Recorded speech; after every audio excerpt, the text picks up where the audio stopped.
And welcome to the show to be named Oh, later, where we're what's the talking what now? baseball. The Oh, I what don't now? know.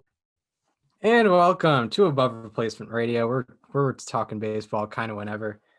I am your host, Christianta. Over there on the other side of the screen is Daniel Curran. How you doing, Daniel? Chris, I'm doing good. We got another fun week of history this week. We got the best catcher of all time, and we have one of the best come from behind stories in the history of baseball this week. Yeah, that is true. 2011 Cardinals. They're a team that really came back. People remember like the Rays in 2011 coming back during that September. The Cardinals did the exact same thing as the And they Rays. did in the playoffs too. Yeah, and they won their game 162 when the Braves lost their game 162. Kind of gets forgotten about, and I'm glad we're It kind of does. shining light upon it. Um, and yeah, we got Johnny Bench. We got Johnny Bench today. Yeah, greatest catcher of all time, and also part of some of the greatest teams Yeah, of all time. big red And he machine. was a reason. Yeah, he was a reason. Part of the reason they were such great teams. We've already done one member of the Big Red Machine, Joe Morgan. That was our second history episode. Seems we're much more evolved from those first few episodes. Luckily now, Yes. but yeah, we got Johnny Bench today, and we're gonna give you a good one. So Johnny Bench grew up, born in Oklahoma City, Oklahoma, and his family settled in Binger, Oklahoma, when Johnny was 5 years old. This is our second Oklahoma native that we've covered, Mickey Mickey Mantle. Mantle. Yeah. Mickey Mantle is a Oklahoma native and played for the Baxter Springs Whiz Kids. People forget about that back in his teen I don't years. think people know about that period. Yeah, not doesn't get talked about enough. I think yeah, Baxter Springs Whiz Kids, Hmm. if I'm not mistaken. But Johnny Bench, he grew up a little later than Mickey Mantle, and his father started a boys team when Johnny was 6 years old, and that was where Johnny Bench started to play catcher at the very young age of about 6 years old. And later on, Bench said, "My father said catching was the quickest way to the big leagues because that's what they wanted." Can't say can't say that the father was wrong there, especially at the age that Johnny Bench was coming up.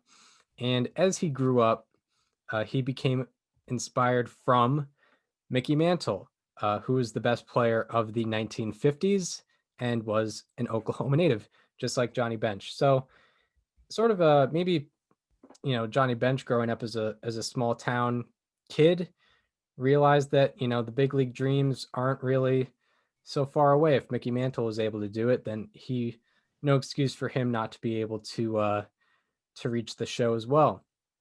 And uh, Bench was actually practicing signing his autograph as a major leaguer before he was even a teenager. Just you know, putting pens on baseballs, Yeah. trying to see. Always trying to get ahead in life. That Johnny Bench. Yeah, the you always want to be prepared, and that's what Johnny Bench was all about. Practicing his signature, not for the cursive, not for cursive training, but for big league training. That's part of it. People forget about that. And in high school, Johnny Bench went all state in both baseball and basketball. But during high school is where a bus carrying his baseball team lost its brakes and rolled down a 50-foot ravine. And this knocked Bench unconscious and actually killed two of his teammates. Oh my God. And this event stuck with him for many years. This was a pretty traumatic event early in Bench's life, which, you know, outside of this event seemed to be going pretty swimmingly, but this was a real, for lack of a better term, bump in the road. And Bench, uh, after high school, so the MLB Major League Baseball held its first ever draft in 1965, and that was where Johnny Bench was selected in the second round with the 36th overall pick by the Cincinnati Reds. So he was drafted in the same draft as Nolan Ryan was, who we talked about last week. Uh, Two, I guess, kind of different career paths, but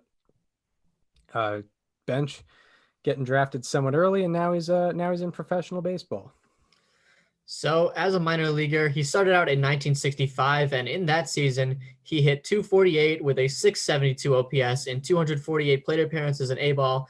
Obviously, not great offensively, but when you're a catcher, you're not anticipated to have great offensive numbers. And despite the subpar offensive numbers, he already had made an impression with his defense, which is kind of what mattered more at that point for catchers.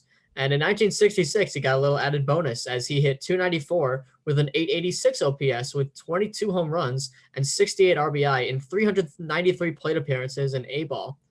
So that was an awesome season. And then he followed it up in 1967 by hitting 259 with an 818 OPS. He had 23 home runs, 68 RBI, and that was in 370 plate appearances in AAA.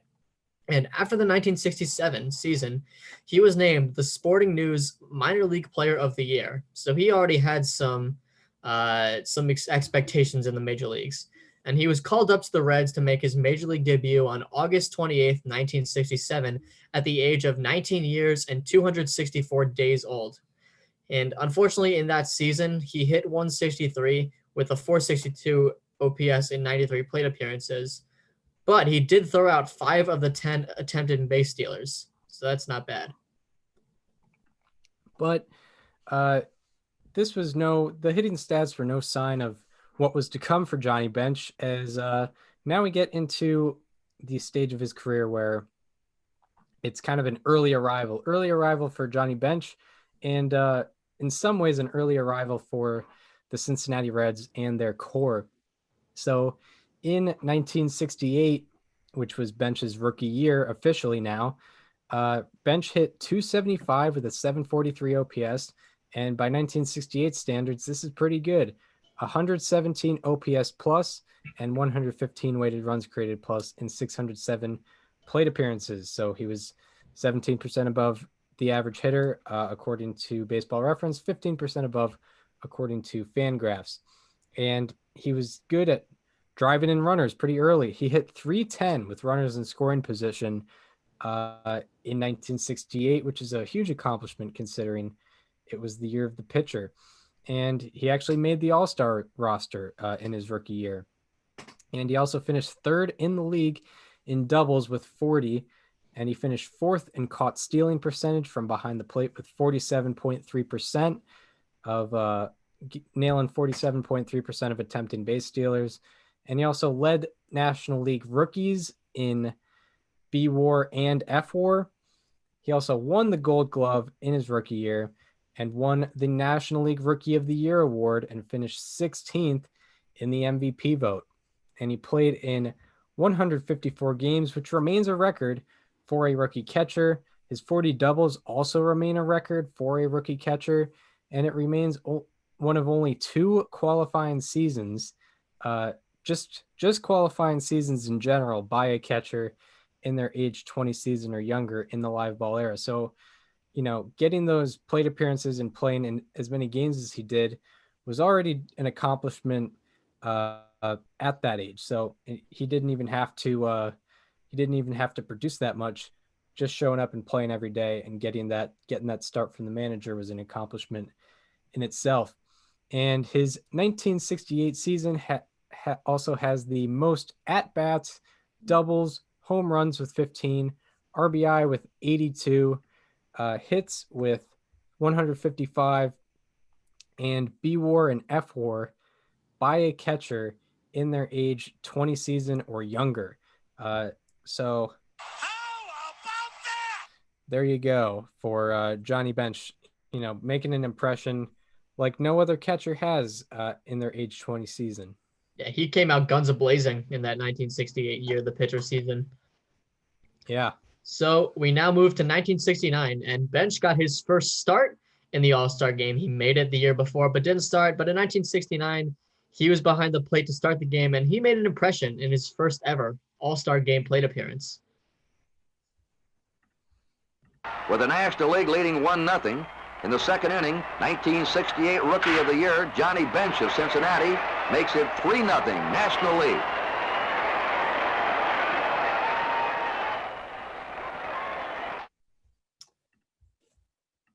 So Johnny Bench with a home run there in the All-Star game, and in his 2 plate appearances, he singled and walked. And in his 4th plate appearance, he hit yet another deep fly ball to left field. Not by Castellanos, though.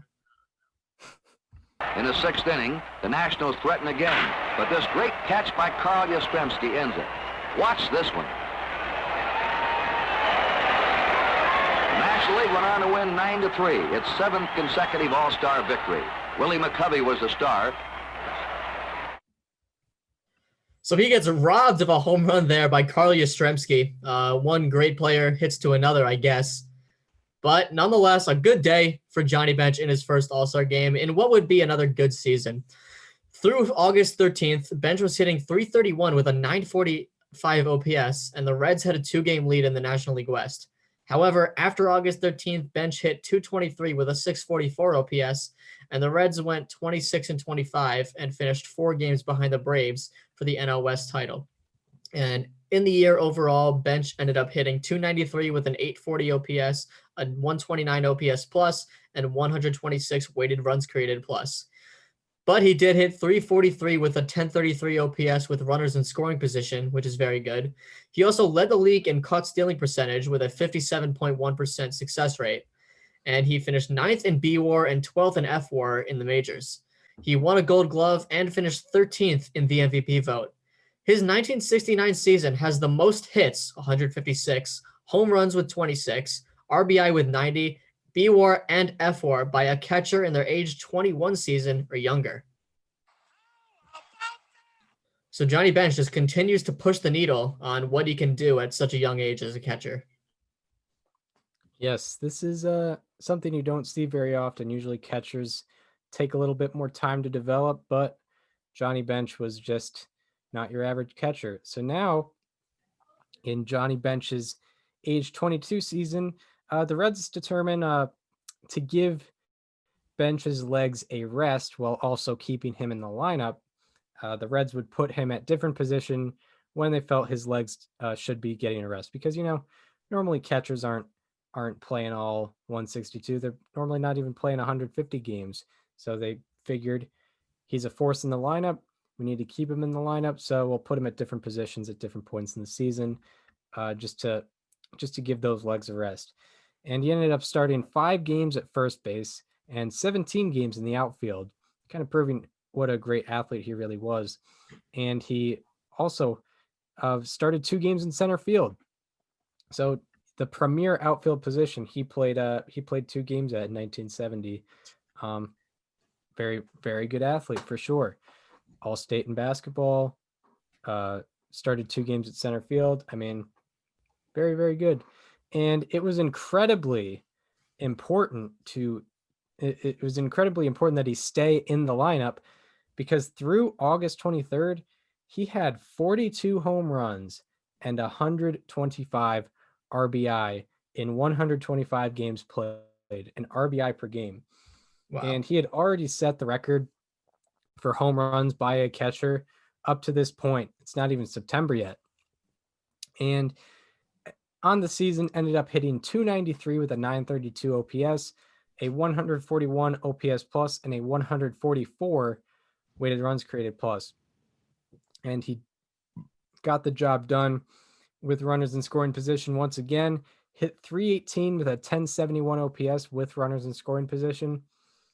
And he finished 9th in OPS, 10th in OPS plus, and 9th in weighted runs created plus.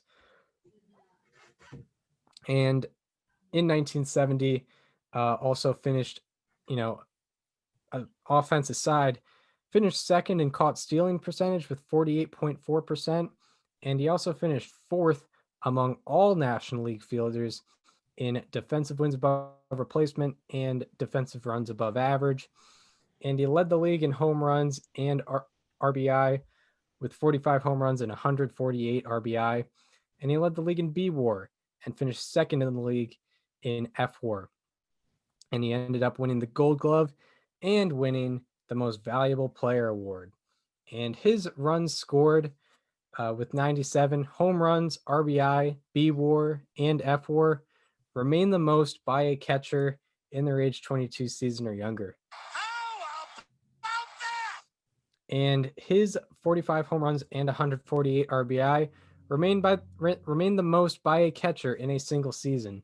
And his 45 home runs are the third most in a single season by a player in their age 22 season or older.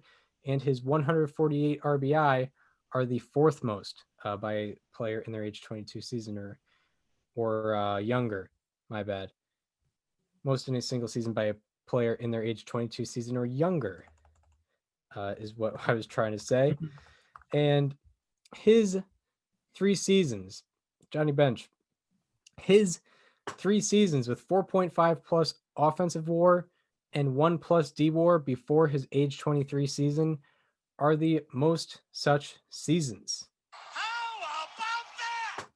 And it is his 1970 is the only season in baseball history with 40 plus home runs, 148 plus RBI, and 1.5 plus D WAR. How about that? And the Reds ended up going 102-60, responding to Johnny Bench's success. And that was the best record in the National League by 13 whole games. No other team out of the 12 in the National League at the time were able to get within 13 of the Big Red Machine. And in the National League Championship Series, Bench struggled off the bat, went 0 for 6, but with also 3 walks in the first 2 games. But the Reds won both games. And in Game 3, in the first inning, in a 1-1 game, following a Tony Perez game-tying home run, Bench hit a go-ahead home run. And the Reds eventually won this game 3-2 to advance to the World Series, sweeping the opponent they played against. I believe it might have been the Pirates. And Johnny Bench throughout this series slashed 222, 417, 556 for a 972 OPS. And he was 2 for 2 throwing out attempting base stealers. So was able to get it done on both sides of the field, both sides of home plate, I guess you could say. And in the World Series, in his first World Series plate appearance, he had a man on third base looking to drive him in. Just 22 years old and already has completed his 3rd full year in the major league. He broke Ted Kluszewski's old RBI mark of 141. Runner on third, 2 down, no score. Last of the first inning, he lines it into left field for a base hit, and Cincinnati's out in front 1-0. And their first ball hitting against Jim Palmer. Evidently, they've had something in their scout reports jump on him. Perez went after the first pitch, and Bench went after the first pitch. Cincinnati leads 1-0.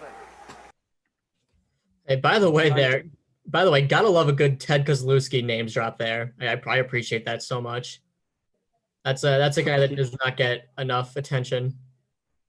I'll say that. Shortstop for the Reds, right? Yeah, 123 career OPS plus as a shortstop in the 50s and 60s.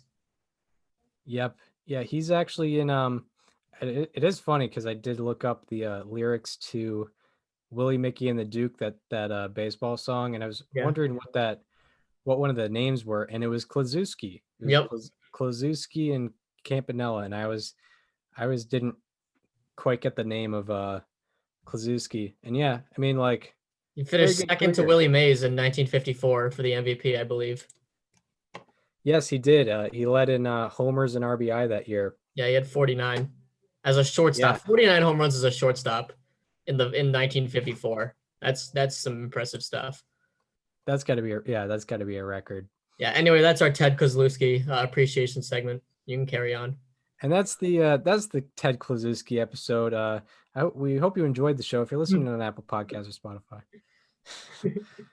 But Johnny Bench in his first plate appearance drove in a run. And after that, he had 2 more opportunities with men in scoring position, but he popped out to second base and grounded out to third in those opportunities. Still, I guess, a .333 average with runners in scoring position on the day.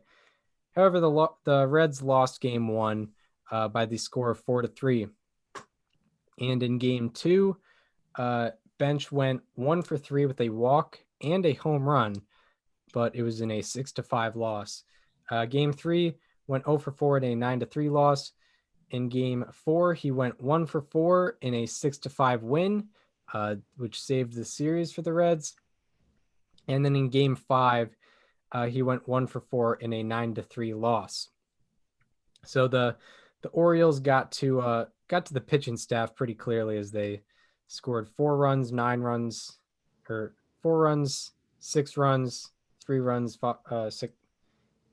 Never mind. You can do it, Chris. They scored 4 runs, 6 runs, 3 runs, 9 runs, then 5, then 9. They scored a lot of runs. They scored a lot of runs. It wasn't really on the offense. Yeah. Bench hit 211 with a 618 OPS throughout the series, but also was 2 for 2 throwing out attempting base stealers. So definitely keeping the running game at bay from Baltimore. Yep. So we move on to the 1971 season. Johnny Bench was once again selected to the All-Star game. He started, and he tested the limits of the old Tiger Stadium while he was there.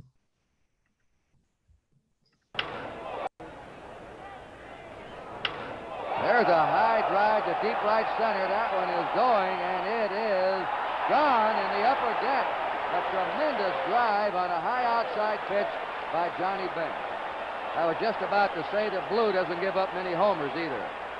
Kurt, that's the kind of pitch you rarely see hit off a hard-throwing fastball pitcher like Vida Blue or a Koufax or any other hard thrower. A pitch high and almost in the eyes of Johnny Bench. That's the ball that usually really moves. I love that Sandy Koufax was still getting his name dropped 5 years after he retired. Yeah, that's like if Derek Jeter was getting name dropped, or like, I don't know, Mark Burley, Torrey Hunter. Mark Burley. Yeah, Mark Burley, or I guess Rivera, but Rivera's like the best. Regardless, the fact that Sandy Koufax was 5 years removed from the game and people were still comparing him to like the great pitchers of today's game, like Vida Blue. Yeah, they just had never seen anything like Koufax, and like they couldn't. Like we'll just test that. We'll just assume that they were watching 5 years ago. We'll just run with it.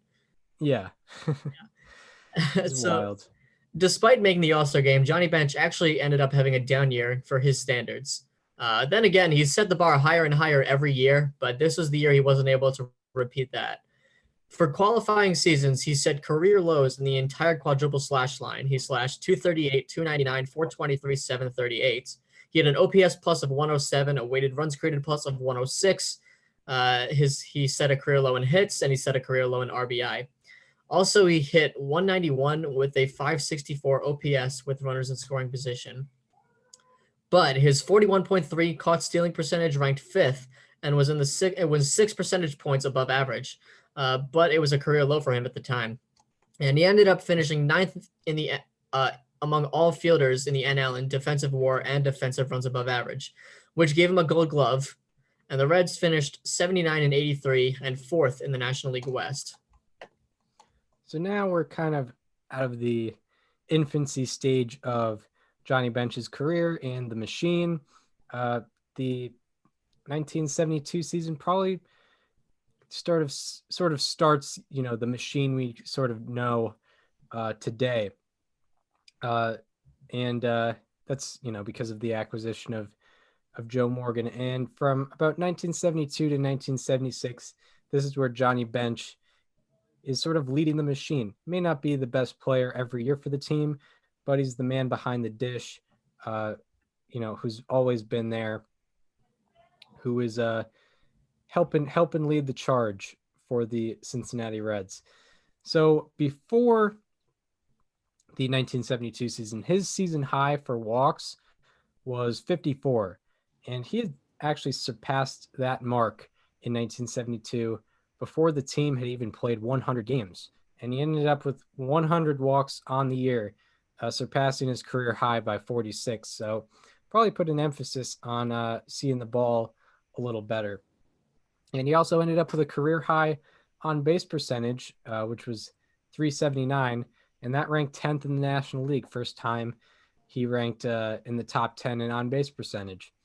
And he finished 4th in OPS with a 920, second in OPS plus with a 166, and 4th in weighted runs created plus with a 156. And Bench also ended up leading the league in home runs once again with 40. And prior to the season, the Reds traded for Joe Morgan, who put up a league-leading 417 on-base percentage that year. And he hit behind Pete Rose, who had always been with the Reds. And Rose put up a 382 on-base percentage, which ranked 9th in the league. And this led Bench to having the most plate appearances with runners in scoring position that year. And that led him to leading the league in RBI with 125. So he had a ton of opportunities, and he made sure to drive in those runners, a lot of the times probably being Joe Morgan and Pete Rose. And Bench was also phenomenal defensively, of course, led the league in caught stealing percentage once again, nailing 56.4% of attempting base stealers. He also led the league among all NL fielders, all National League fielders, first base, second base, shortstop, third base, outfield, and catcher. Led among all those fielders in defensive wins above replacement and defensive runs above average. And he ended up finishing second in B-WAR behind teammate Joe Morgan. And he led the league in F-WAR. And he also won the Gold Glove, of course. And he won his second most valuable player award. And he is the only player to have multiple seasons with 40 plus home runs and 125 plus RBI before their age 25 season. How about that? And his 1972 is the only season by a player in their age 24 season or younger in the live ball era with an OPS plus of 165 or better and 2.2 plus D-WAR. How about that? And it is the only season by a catcher with 2 plus D-WAR and an OPS plus of 160 or better. How about that? And it is the only season in baseball history by anyone with 40 plus home runs, 100 plus walks, and 2.4 plus D-WAR. How about that? And because a player's strike, a forgotten player's strike, actually delayed the start of the season by just a week and a half, the Reds only ended up playing 154 regular season games, and they went 95-59 and won the National League West by a 10.5 game margin. So the Reds lost 2 of the first 3, and that was where Bench went 2 for 11 with a walk, a double, and a triple. So I guess, both of his hits were extra base hits. But in game 4, he went 2 for 3 with a sacrifice fly and a 7-1 victory. And in game 5, which was, as we know, an elimination game, as the LCS was not best of 7 until 1985, he was 1 for 3 on the night, entering the 9th inning. And he led off the ninth inning down with the team down 3-2, looking to make a difference. Maybe start a rally. Leading off the inning against Dave Justy, one of the great right-handed relievers in history, basically. And people were hollering in the stands, Johnny, Johnny, and somebody said, "It's your mother." And I turned around and I looked at her and she said, "Hit me a home run." And I sort of glowed. I thought, "Mom, I wish it were that easy, and I wish it weren't Dave Justy." Well, they're either going to start celebrating again in Pittsburgh very shortly, or all kinds of stuff that's going to break loose here in Cincinnati in this ballpark and around town. A 1-2 pitch. There's a drive hit deep to right, way back, way back. It is a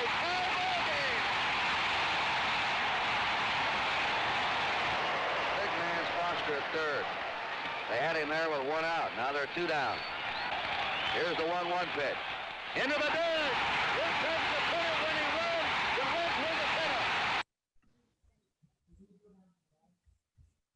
pennant. So Johnny Bench ties the game, and then as you saw later on in that same inning, the Reds won on a wild pitch and won the National League pennant.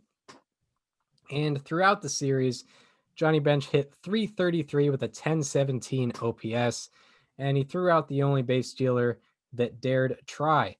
And Bench also had the highest win probability added of anyone in the series, and they did not hand out League Championship Series MVPs at the time. But if they did, there's a good chance Johnny Bench would have been taking home that award. So now it's time for the World Series, Bench's second World Series of his career, and the Reds were playing the Oakland Athletics, and the Oakland Athletics 1972 team remain the only American League team in the live ball era with 6 or more pitchers with 100 plus innings pitched and an ERA of less than 3. So, you knew they were running into a pitching juggernaut, if that's the appropriate term. But however, Bench did not really have to worry about the pitching at first. He had to worry about who was on the bases. And in Game 1, the American League's stolen base leader tested the National League's caught stealing percentage leader pretty early on. Harrison first. A 1-1 count to Joe Rudy, 26 years old. There goes Campaneris. A curveball's high to throw by Bench, and he's out at second base. Joe Morgan took the throw.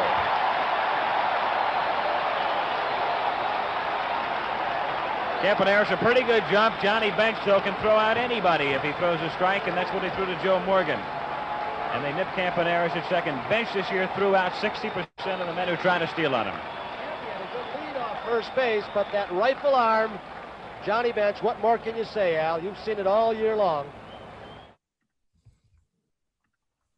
So Johnny Bench, this was kind of a highlight video just to show you the arm that Johnny Bench was working with, because it's mostly offensive highlights, but you got to throw some defense in there too, because there's not a lot of highlights out there of him on defense. And should be noted, that was a curveball that he just threw out Bert Campaneris on, which is pretty crazy to consider. It takes a lot longer for a curveball to get to home plate than a fastball. And in Game 1, Bench ended up going two for 3 with a walk and a double, and scored the Reds only 2 runs, but it was a 3-2 loss. So Bench was really the only offensive contributor for the most part for the Reds in Game 1. In Game 2, he went 1 for 3 with a walk in a 2-1 loss. Once again, Reds struggling to score runs. And in Game 3, he was 0 for 3 on the day when he came up with a base empty in the 8th inning. And Johnny Bench, the MVP that he was used to getting intentional walks.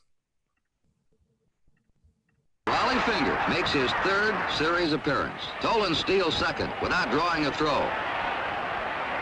And that brings Dick Williams out of the dugout for one of his frequent strategy sessions. Raleigh Fingers reveals the substance of the discussion. He pointed to the on-deck circle. He pointed to first base as if we were going to walk him, and he told me we were going to have Gino stand up, and it looked like it was going to be an intentional walk, and then Gino would jump back down into the catcher's box, and we'd pitch to him. Williams, he wanted me to throw a breaking pitch, and he specifically said throw a slider and not a fastball. We threw a slider on the outside part of the plate for a call strike 3. Johnny Bench talks about the play from his point of view. Just as Fingers went into the windup or into his stretch, I heard Joe holler, "Be alert." So I got halfway ready, and he just made a great pitch on me. An Academy Award performance strikes out Bench. So Johnny Bench gets played in one of the biggest ways you can in Major League Baseball. One of the biggest dupes in baseball history. Johnny Bench was on the wrong end of in Game 3. However, the Reds won that game. So they won that game 1-0. So it didn't end up mattering for that day. And in game 4, Bench went 2 for 4 in a 3-2 loss. Then in game 5, he went 0 for 4 in a 5-4 win to save the series. And then in game 6, he broke a 0-0 tie in the bottom of the 4th inning with a home run and ended up 1 for 2 with 2 intentional walks in an 8-1 win. So led the Reds to game 7. And in game 7, Bench unfortunately just went 0 for 3 with an intentional walk in a 3-2 loss. And throughout the series, Bench slashed 261, 393, 435, 828 on the series. And, still pretty good for himself. And Bench threw out 3 out of 4 attempting base stealers that tried to steal off of him in that series. So definitely kept it up in the defensive category as well as the offensive category. So now we move on to 1973. And on July 4th, Johnny Bench once again got a chance in a Midsummer Classic, and he shined once again.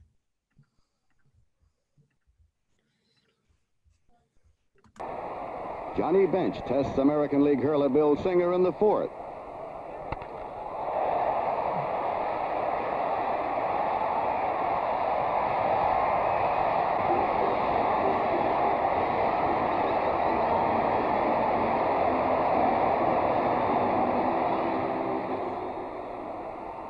Johnny Bench's home run gives the National League a 2-run margin, 3-1. So Johnny Bench once again in the All-Star game showing up. And over the year, he hit 253 with a 774 OPS. That was good for a 119 OPS plus and 115 weighted runs created plus. He led the league in caught stealing percentage once again with a 49.1, and he finished 8th among all NL fielders in D-WAR and 9th in defensive runs above average. He won the Gold Glove and finished 10th in the MVP vote, and the Reds, they were dominant. They went 99-63 for the best record in the National League.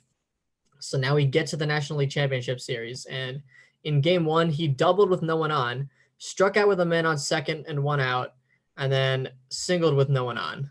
And with the game tied in the bottom of the 9th, he looked to give himself an RBI for the day. Oh, there's an ad. At 1-1. One skillet is all you need for this budget-friendly chicken with peas and mushrooms recipe. Here's a pitch. Swung on, hit deep to left. It's fair back. Going, and it is gone for a home run for Johnny Bench.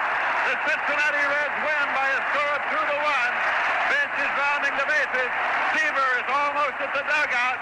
Johnny Bench is in a home run, and all the Reds are at the plate, led by Pete Rose as Bench hit the 1-0 pitch out of the lot, and the Cincinnati Reds have won the game.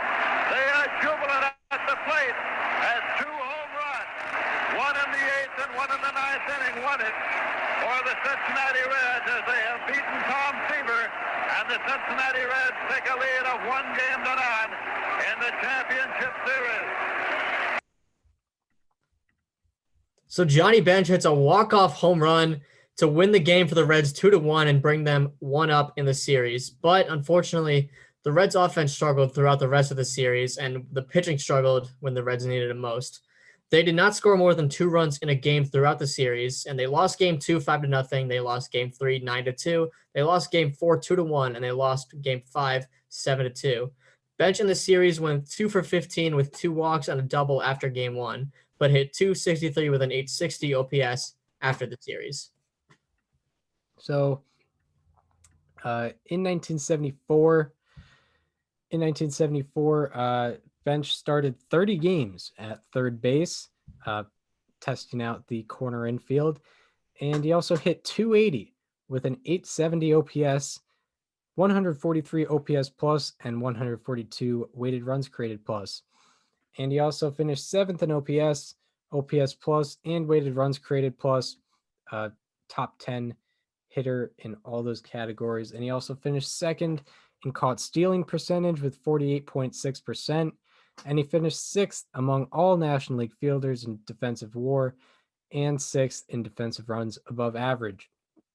He also led the league in total bases and runs batted in with 129 RBI, and he finished third in B WAR and third in F WAR.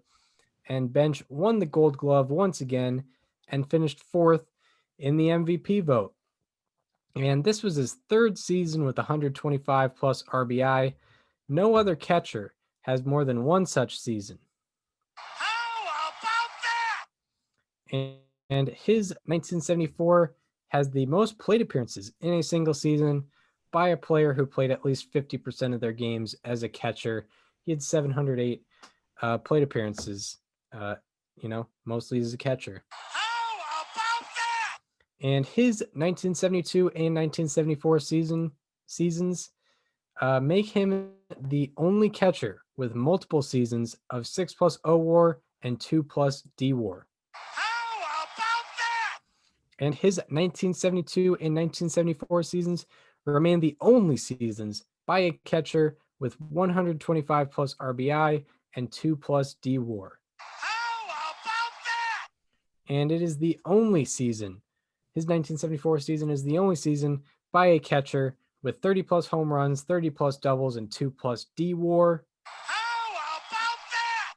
And it is the only season by a catcher with 2+ D WAR and more than 125 RBI. How about that? And the Reds went 98 and 64. Usually that leads to an NL West title, but it did not this year as they missed the playoffs for the first time in a couple years. So now we go to 1975, and this year, Johnny Bench hit 283 with an 878 OPS. He had a 140 OPS plus and a 140 weighted runs created plus, so he was a really good hitter this season. He finished 9th in OPS, 9th in OPS plus, and 10th in weighted runs created plus. He also set a career high in stolen bases with 11, and was not caught once. How about that as a catcher? He finished third in caught stealing percentage with a 45.8%. He also finished 8th among all NL fielders in D WAR and 8th in defensive runs above average. And he finished 4th in B WAR and 3rd in F WAR. He also won the Gold Glove and finished 4th in the most valuable player vote. And the Reds went 108 and 54 this season. Without saying, that is obviously the best record in the National League by a 15.5 game margin. However, Bench struggled in the NLCS, going 1 for 13 with 6 strikeouts, also 0 for 6 with runners in scoring position. But that did not stop Cincinnati from sweeping the Pittsburgh Pirates and winning the pennant, sending them back to the World Series. In Game 1, Johnny Bench went 0 for 4 in a 6-0 loss to the Red Sox. In Game 2, he went 2 for 4 with a double and scored the game-tying run in the 9th inning for a 3-2 victory. Now in Game 3, he finished in the 4th inning with a man on second and 2 out, down 1-0. He looked to put Cincinnati on the board. 2 down. That wakes the Red fans up. And Bench hits a drive deep to left. Going, gone.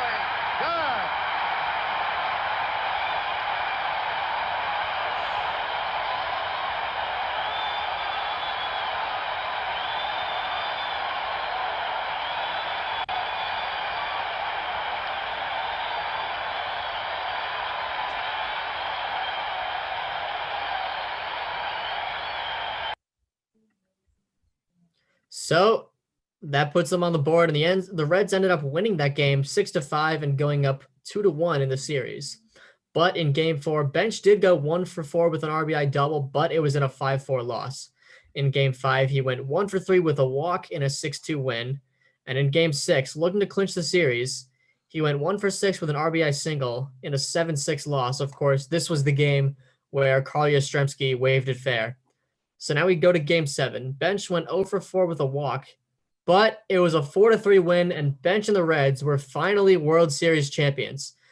Bench was 2 for 2, throwing out attempting runners throughout the series. No free tacos for the world that year. And from 1969 to 1975, he had the 3rd most home runs, the 2nd most RBI, the 2nd highest B WAR and F WAR among position players in the MLB. Also, from 1970 to 1975, he was 5th among all fielders in D-WAR and defensive runs above average. Yes, that caps off a pretty dominant era from Johnny Bench. And I believe you meant to say Carlton Fisk. Oh, that's right. Yeah, you're right. I did mean to say Carlton Fisk.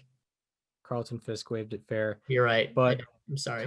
You know, Carls. Yeah. The Carls. Red Sox legend. Yeah. Both of them. Yeah. Retired number. Yeah. Yep. You can confuse that. Yeah. So now after Bench gets his first World Series, it's time to try to defend that title. And Bench in the regular season kind of took a dip. He hit 234 with a 741 OPS, a 109 OPS plus, and a 112 weighted runs created plus. About a 30-point dip in the OPS plus and weighted runs created plus. But he did set a career high in stolen bases with 13. He was 13 for 15 in stolen base attempts. And he finished 4th in caught stealing percentage with 42.4% of attempted base stealers getting caught. And he finished 3rd among all National League fielders in defensive wins above replacement and defensive runs above average. And he finished 10th in B-WAR and 8th in F-WAR. Despite these somewhat average offensive statistics, his defense was able to carry him. And he won the Gold Glove again. And the Reds went 102-60 and won the National League West by a 10-game margin. So Bench is back in the playoffs again. And, the rest of the Reds. And in game 1, Bench went 2 for 5 with a double and a 6-3 win over the Phillies. Steve Carlton started that game. That was his first playoff start. Check out the Steve Carlton episode. And in game 2, Bench went 1 for 4 in a 6-2 victory, giving the Reds the 2-0 series lead. And in game 3, he was 0 for 2 with a walk, and then was on deck while the Reds were down 6-4. So he was on deck. Reds were down by 2 in game 3, and the batter ahead of him hit a home run. And then Johnny Bench was looking to get his first hit of the day. That man is still in very good shape, of course, even if the Phillies hold on. He'd like to find one more run right now, wouldn't You betcha. Yeah, he doesn't want to prolong it. I mean, Sparky likes the theater, but Enough's enough. keep the drama there. It's a deep center field. Barry Maddox goes all the way back at the wall. Gone!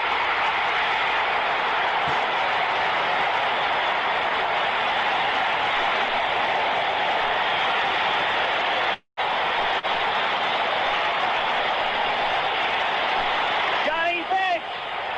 It's a home run to tie the game. It is 6-6. Look at that bench. Look at that.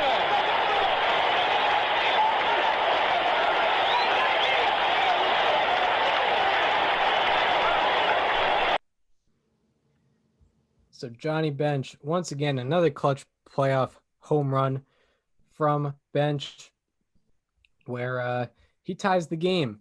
Back-to-back home runs to tie the game for the Reds.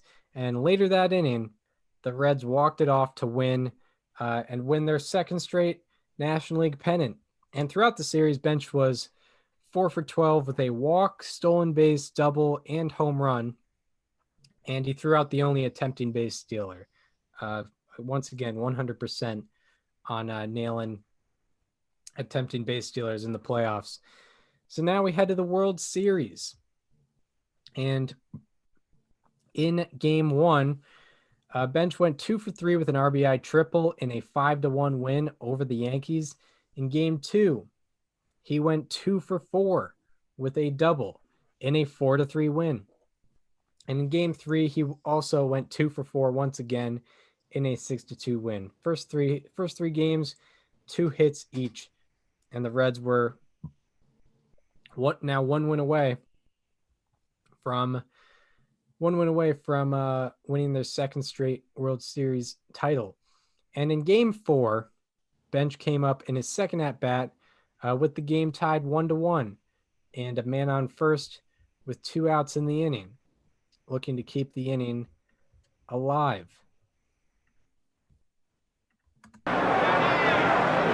Oh, that's gone if it's fair. Hit the screen for a home run. Johnny Bench has just put the Reds out in front 3-1. And Figueroa got that ball where I thought was a good spot, up and in. And as Tony said, Bench's new style of aiming that bat at the pitcher, he timed it beautifully.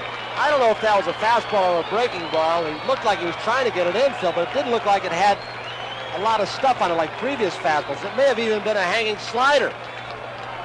There's that big, tall foul pole, both corners in Yankee Stadium. A lot of arguments before they put those up. So Bench hits a home run, his first home run of the series, and gives the Reds the 3-1 lead. And he flew out in his third plate appearance of the day. And then with the Reds leading 3-2 in the top of the ninth inning with 2 men on and 1 man out, Johnny Bench came up looking to provide some insurance for the machine. Third. Deep to left field. Roy White going way back, leaps and home run. It's a home run. They've signaled home run. Even though Roy White, the left field umpire, Lou DeMuro, has signaled a home run, so Johnny Bench has just hit his second home run of the night, a 3-run homer, and the Cincinnati Reds now lead 6-2. Roy White really gave that ball a chase, and here it is. White has made many plays like this, Joe, during the year. He's got a way of timing his leap. But it did not hit his glove. You saw it hit the fan there and then come back on the field. As some poor New Yorker just gets nailed in the chest with a Johnny Bench line drive home run. But that's his second home run of the day, makes it a 6-2 Reds lead. And he ended up 2 for 4 on the day with 2 home runs and 5 RBI. And of course, the Reds won that game by the score of 7-2 and won their second consecutive World Series, making Bench a 2-time World Series champion. And throughout the series, he hit .533 with a 1667 OPS in 15 plate appearances. And he threw out 1 out of 2 of the attempting base stealers, still half, very good. And because of that 1667 OPS in the World Series, Bench won World Series MVP to add to his trophy collection. And throughout the playoffs, Bench hit .444 with a 1390 OPS with 3 home runs and 7 RBI in 28 plate appearances. And he hit safely in each of the 7 playoff games and reached base safely multiple times in all but 1 of the playoff games. So 6 out of 7 of those playoff games, he was reaching base multiple times. And in his playoff career up to this point, he had thrown out 13 out of 15 attempting base stealers. Almost 90% of attempting base stealers had their fate ruined by Johnny Bench behind the plate, which is pretty remarkable. Maybe the most impressive thing yet that we've talked about with Johnny Bench. Yeah, for sure. So now the machine fades and Bench stays the same. From 1977 to 1980, this is kind of the theme of this portion of his career. In 1977, he hit .275 with an 889 OPS, a 133 OPS plus, and 132 weighted runs created plus. He finished 8th in OPS. He hit .318 with runners in scoring position, and he drove in 109 runs. He also finished 5th in caught stealing percentage with a 39.6% success rate. He finished 10th in B-WAR and 9th in F-WAR. And once again, he won a Gold Glove and finished 21st in the MVP vote. He became the first player to win 10 Gold Gloves before their age 30 season. He has since been joined. Only 2 people have since joined him on that list, and they are Hall of Famers Pudge Rodriguez and Ken Griffey Jr. The Reds went 88-74 this season. They went they finished second in the National League West. So now on to 1978. In his first 23 games, Bench hit 299 with a 953 OPS, but he struggled in his next 21, where he hit 145 with a 464 OPS. And then in the next team's 30 games, due to injuries, he only played 3 games where he pinch hit. And overall, he ended up hitting 260 with an 823 OPS, 129 OPS plus, 126 weighted runs created plus in 120 games and 451 plate appearances. Despite the short season, he did still end up finishing 4th in caught stealing percentage with a 41.7% success rate. So now we're on to 1979, which is, the last, probably the last great season of Johnny Bench's career, and kind of the last hurrah of the Big Red Machine, if you could call it that. So after July 14th, the Reds and Bench were kind of struggling. Bench was hitting 248 with a 706 OPS after July up to and through like July 13th, and the Reds were 47 and 46, 7 games behind in the NL West race. So both Bench and the Reds were looking mediocre in mid-July. And after that date, however, Johnny Bench hit 312 with a 976 OPS, looking like he is in his MVP days. And the Reds went 43 and 25 to come back and win the National League West.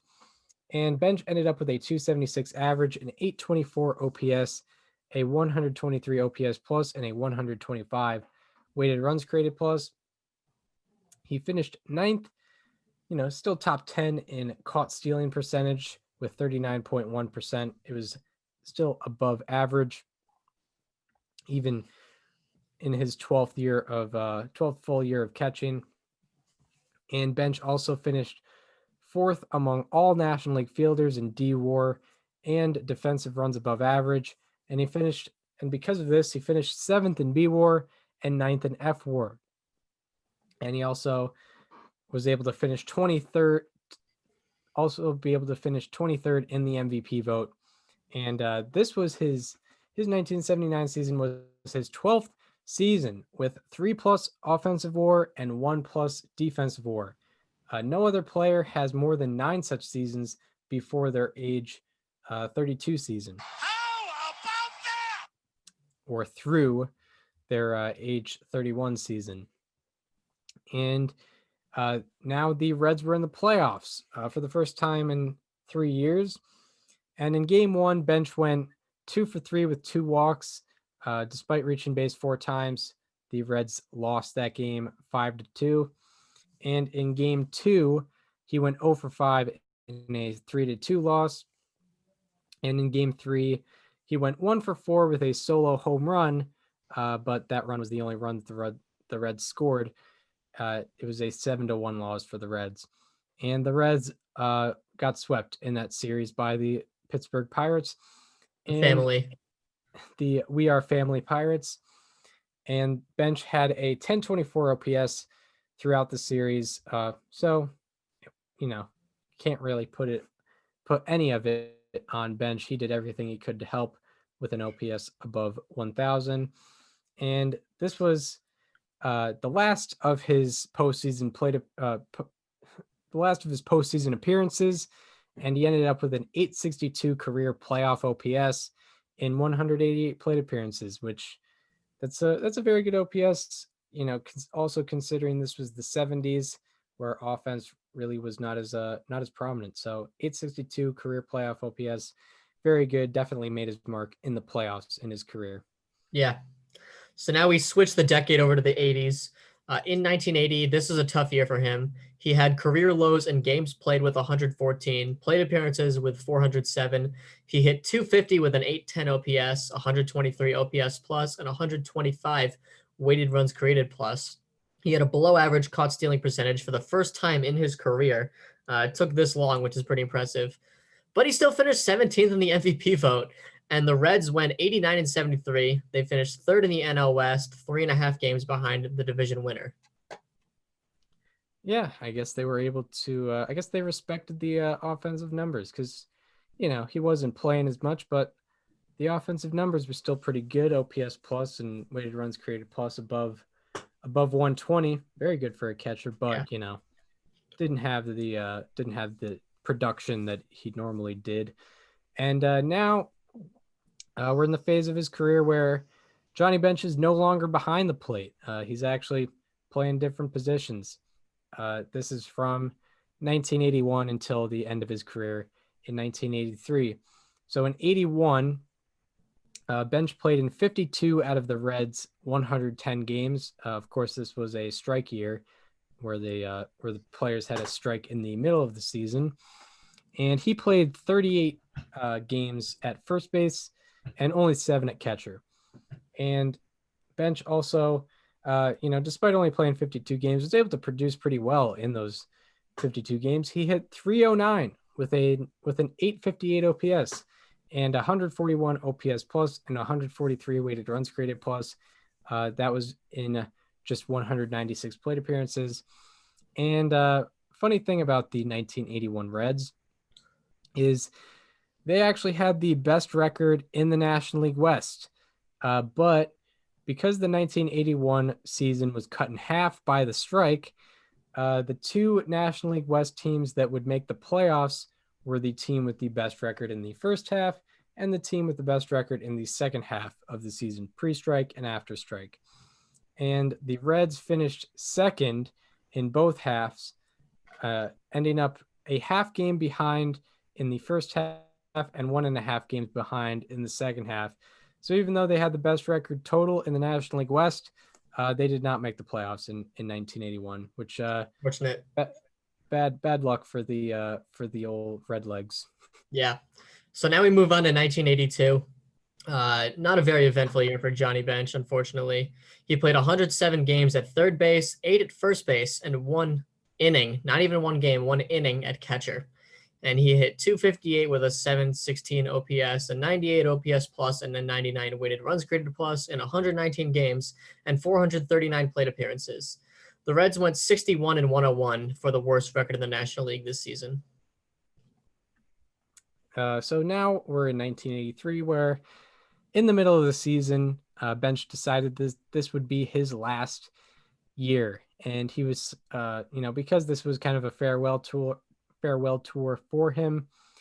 He was selected to his 14th and final All-Star game, which is where he popped out to short. But in 30 career plate appearances in the All-Star game, he was fantastic. Hit .357 with a 1079 OPS and 3 home runs in 30 career plate appearances at the All-Star game.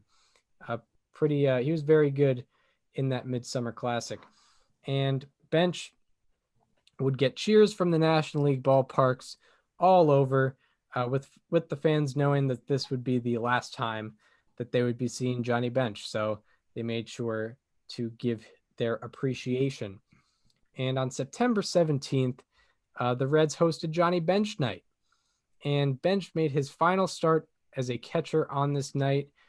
And he walked in his first plate appearance, and he came up with the Reds down 2-0 with a man on base, looking to produce for one of the final times in his career. The 0-1.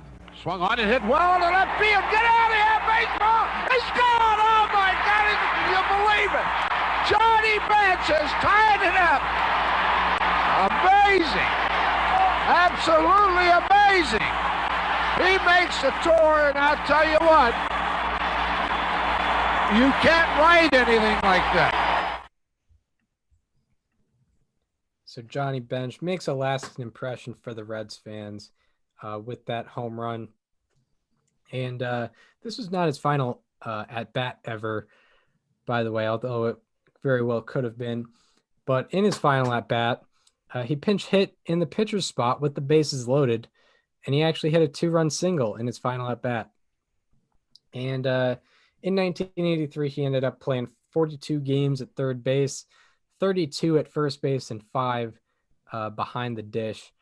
and Bench ended up hitting 255 with a 741 OPS, a 101 OPS plus, and 102 weighted runs created plus in 110 games and 334 plate appearances. So still, despite this being a farewell year for him, was able to maintain an above average offensive production, according to Baseball Reference and Fangraphs. But now we head into the post career, kind of not very eventful from what we were able to find.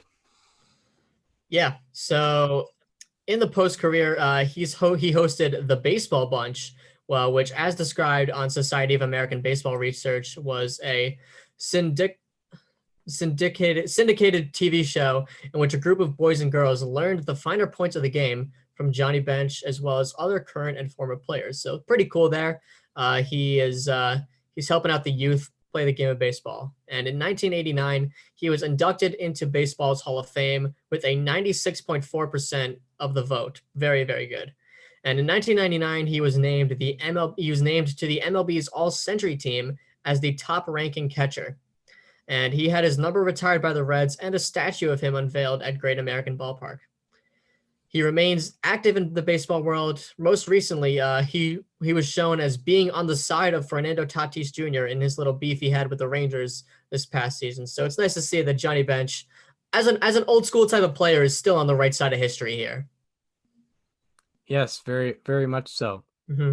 It was fun. It was funny that when he came up. Also, he's been doing some commercials that have been airing on MLB Network. I want to say it's Blue Emu. No, it's not that. Yeah, Blue Emu. It is Blue Emu. Yeah. Holding seven hamburgers. Burgers. Yeah. Yeah, and like this is a little side thing, and I couldn't really find great video of him doing this, but he is famous. If anyone was unaware, he is famous for being able to hold 7 baseballs in his hand. In one hand. In one hand. And there is a clip of him doing it on David Letterman's in 1983, but he has it for like 1 second and it all falls apart. So I don't think the video would accurate. If you want to look it up, it's on Google. Just look up Johnny Bench 7 baseballs in one hand and you'll find it. Yes. I wanted to use that as a background picture, but I couldn't find a good one.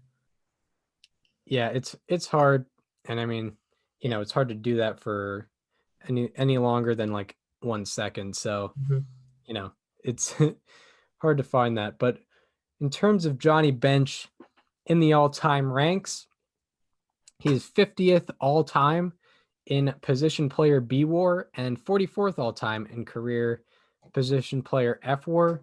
And among catchers, he is 8th in runs scored, 6th in defensive wins above replacement, 3rd in offensive wins above replacement, 3rd in RBI, and 2nd among catchers in home runs. And Bench is also 1st among catchers in both B WAR and F WAR. So greatest catcher of all time, according to those metrics. And now for the Johnny Bench edition of... How about that? So Johnny Bench has 12 seasons with 4+ B WAR. No other catcher has more than 8 such seasons. How about that? He is also the only catcher in baseball history with 380+ home runs and 380+ doubles. He is also the only catcher in baseball history, and also I should note, catcher as 50% of games played as a catcher. He's the only catcher under those metrics with 2,000+ hits and 860+ walks. How about that? He is also the only catcher in baseball history with 8,500+ plate appearances and an OPS plus of 125 or higher. How about that? And Johnny Bench's 12 seasons with 3+ offensive WAR and 1+ D WAR are the most such seasons in baseball history at any position. How about that? And Bench is the only player in the live ball era with 19+ career D WAR and an OPS plus of 125 or better. How So now for Johnny Bench's legacy. Johnny Bench, first of all, one of the main contributors to the Big Red Machine. He was there for the entire reign of the Big Red Machine, and probably one of the leaders, both offensively and defensively. And he was mostly in the cleanup spot for most of that time.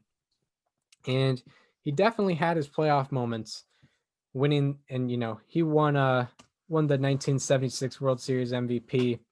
So he was definitely a big part of the Big Red Machine. And what should be noted with Bench also is he was the only main contributor of the Big Red Machine. Main contributors going as far as Joe Morgan, Pete Rose, Tony Perez, even like Gary Nolan with pitching. He was the only one of those types of players to stay with the Reds for his entire career, which should be noted. 17 years, all with the Reds for Johnny Bench. And also, Johnny Bench was very, he was able to catch for a long time because of his own toughness. A quote from Society of American Baseball Research says, during his career, he broke 6 bones in each foot from foul tips. Twice broke his thumb, and also battled problems with his back and shoulder from collisions. After his playing career, he had left and right hip replacements, injuries he dated back to his bus and car accidents as a teenager. Bench knew the price he paid, but took pride in his reputation for playing with pain. Are there times I wish I hadn't caught? Sure. But then I wouldn't have been Johnny Bench. Respect. Very, very respectable. He played over 1,700 games behind the dish, which is something not a lot of players can get to. And Bench is pretty clearly the greatest catcher of all time. No one really disagrees with that out there in the baseball world, from casual fans to, old school baseball fans to sabermetricians. Most everyone agrees that he is the greatest catcher of all time. And it's because no other catcher has ever been that elite, both offensively and defensively. A guy who had a career OPS plus of 126, which is actually 2 under Sammy Sosa, who, was known for his offense. And a guy who almost had 20 defensive wins above replacement. He had more defensive wins above replacement than, Willie Mays, for example. He was amazing, both offensively and defensively. And, we haven't seen that from a catcher at that elite of a level from both sides. So that's Johnny Bench from me. I think you kind of hit the nail on the head there with that last point about having the elite production on both offense and defense. If we're discussing the best offensive catcher of all time, a lot of people I think would lean towards Mike Piazza. If we're talking best defensive catcher, I think a lot of people would lean to Pudge Rodriguez. But if we're talking overall combining, there's no arguing it's Johnny Bench. And like you said, nobody really argues it. No matter who you are, if you've looked into it, you probably agree. And that comes from, someone who watched him play, or someone our age who wasn't even born when he was playing and wasn't even close to being born when he was playing. Yeah. My parents were like in high school when he retired. So, I mean, we're not anywhere close to have been watching him play. Yeah, of course. And yeah, like it's funny, like Johnny Bench being like the greatest catcher of all time. It's one of the least argued points, I would say, in terms of like debates for baseball. That's correct. Yeah, it's everyone. It's kind of a consensus with with that for Johnny Bench. Yeah, and yeah, like he was constantly top 10 in OPS and constantly like leading the league in caught stealing percentage.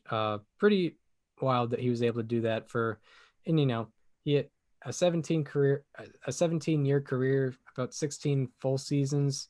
That's a very long time for a catcher to be able to do that. Not a lot of catchers are able to get to that many plate appearances that he had. And and all of that 10 gold gloves, pretty amazing. Most by a catcher ever. Yeah. He has the or no, I think Ivan Rodriguez has. I think Pudge may have a little bit more. Yeah, Pudge has 13. Yeah. But Johnny Bench was the first catcher to get to 10. But yeah, that does it for Johnny Bench. We hope you enjoyed the Johnny Bench part of the episode. If you're listening on Apple Podcasts or Spotify, go to our YouTube channel. It is called Above Replacement Radio.